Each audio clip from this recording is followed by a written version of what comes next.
DK counter A minister ಎಂದು Kindle ಮಾಡಿದ DCM. ಹೆಸರು ಮರೆತಿರೋದಕ್ಕೆ ಥ್ಯಾಂಕ್ಸ್ ಎಂದ ಮುನಿರತ್ನ.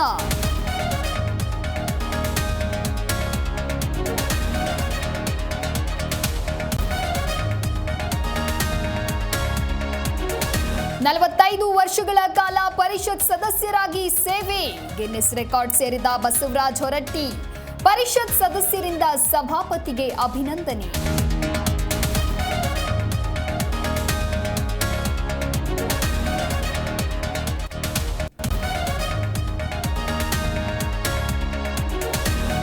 ನಿತಿನ್ ಗಡ್ಕರಿ ಭೇಟಿಯಾದ ರೇಣುಕಾಚಾರ್ಯ ಟೀಮ್.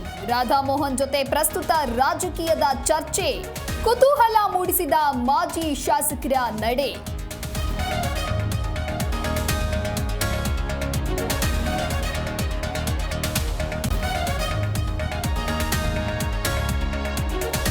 ಇಂಡಿಯಾ ಕೂಟದಿಂದ ಉಪರಾಷ್ಟ್ರಪತಿ ಅಭ್ಯರ್ಥಿ ಆಯ್ಕೆ. ನಿವೃತ್ತ ನ್ಯಾಯಮೂರ್ತಿ ಸುದರ್ಶನ್ ರೆಡ್ಡಿ ಹೆಸರು ಫೈನಲ್.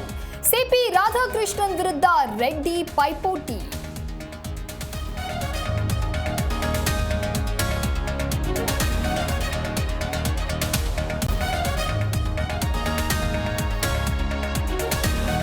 ವಿಷ್ಣು ಸಮಾಧಿ ಜಾಗ ನಮಗೆ ಬೇಕೇ ಬೇಕು. ಅಭಿಮಾನ್ ಸ್ಟುಡಿಯೋಗಾಗಿ ಹೋರಾಟ ಮಾಡ್ತೀವಿ. ಗಳಗಳನೆ ಕಣ್ಣೀರಿಟ್ಟ ಪ್ರೊಡ್ಯೂಸರ್ ಕೆ ಮಂಜು ಆಕ್ರೋಶ.